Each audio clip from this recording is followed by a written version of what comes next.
γεια σας, καλώς ήρθατε στο κανάλι μου. Πάμε σήμερα να φτιάξουμε το πιο εύκολο παγωτογλυκό που υπάρχει, έτσι. Θα γίνει με γιαούρτι, γίνεται φανταστική συνταγή, να τη δοκιμάσετε. Μην ξεχνάτε να κάνετε κοινοποίηση στα βίντεο μου, να κάνετε γραφούλα στο κανάλι μου. Οτιδήποτε χρειάζεστε μπορείτε να δείτε στις ομάδες μας Μαγειρικές Απολαύσεις και Γιώργος Ζόλης Μαγειρικές Απολαύσεις. Γράψτε μου ένα σχόλιο από που με βλέπετε και τώρα πάμε να σας δείξω την εκτέλεση και τα υλικά. Πάμε να ξεκινήσουμε. Θα βάλουμε σε ένα μπολ 1 κιλό γιαούρτι στραγγιστό, 1 κιλό στραγγιστό γιαούρτι. Προαιρετικά μπορείτε να βάλετε λίγο σιρόπι φράουλας, έτσι, 70-80 γραμμάρια, για να σπάσει η δύναμη και η γεύση του γιαουρτιού.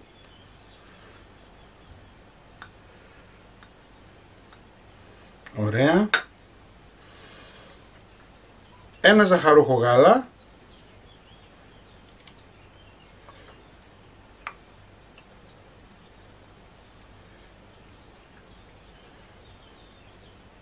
ανακατεύουμε λίγο,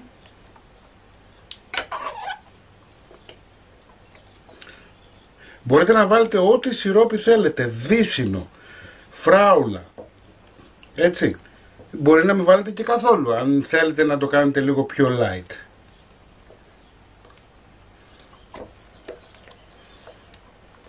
Ανακατεύουμε καλά.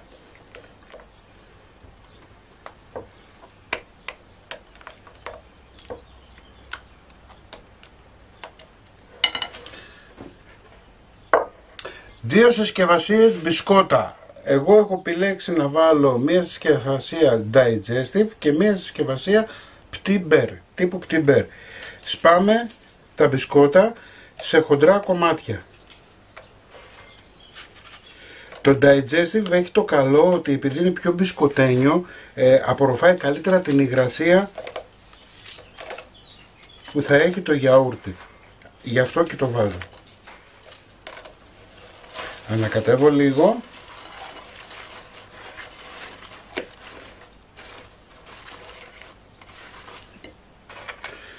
Σπάμε και τα μπισκότα τύπου πτυμπέρ σε χοντρά κομμάτια.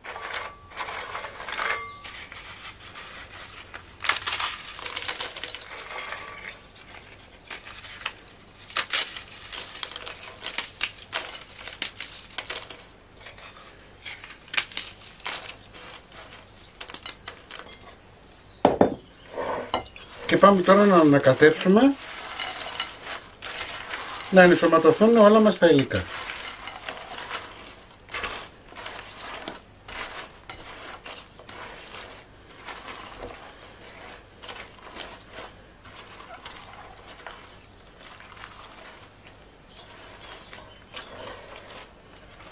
Ωραία.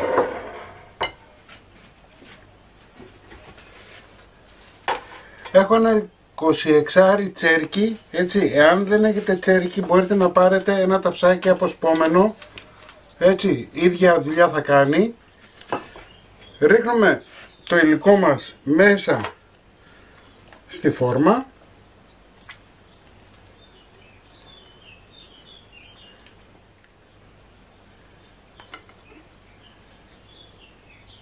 Ωραία.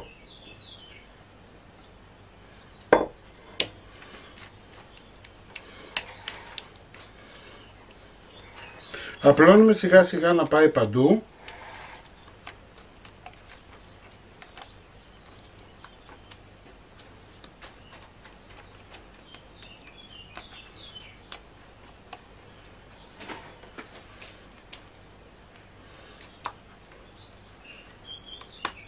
Το μπισκότο που βάλαμε θα τραβήξει την υγρασία όλη, έτσι, και θα γίνει ένα σφιχτό, ωραίο παγωτογλυκό.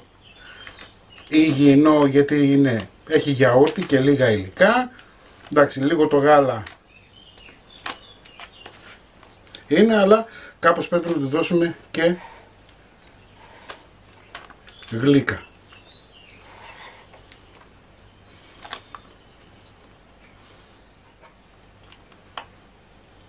Στρώνουμε καλά.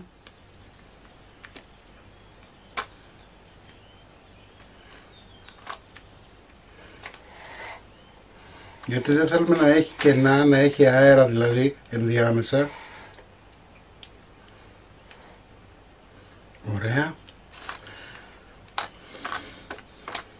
Λοιπόν, θα βάλουμε στην κατάψυξη για 2 ωρίτσες να σφίξει. Αφού αφήσαμε το γλυκό μας και έχει σφίξει, εδώ έχω βύσσινο γλυκό του κουταλιού, όμως βλέπετε τι έχω κάνει. Το έχω βάλει σε ένα σουρωτήρι και έχω στραγγίξει το σιρόπι, και επειδή την έχω πατήσει εγώ, για να μην την πατήσετε κι εσείς, θέλουμε αυτό που θα μπει από πάνω να είναι στεγνό, για να μην σας ανοίξει την ώρα που θα το σερβίρετε. Εντάξει, οπότε όσο μπορείτε πιο στεγνό θα πάρετε από το γλυκό βύσσινο και θα το απλώσετε στο γλυκό σας. Είναι σημαντικό γιατί λένε ότι πρώτα χορταίνει το μάτι, έτσι δεν είναι, και μετά συνεχίζουμε και στα υπόλοιπα. Θα βάλετε γλυκό βύσσινο, θα το καλύψω όλο σιγά σιγά. Ένα βαζάκι είναι των 500 γραμμαρίων.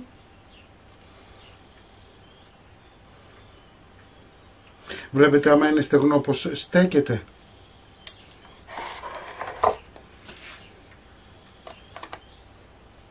Και εννοείται μπορείτε να βάλετε και μαρμελάδα, ό,τι θέλετε, αρκεί να είναι στεγνή.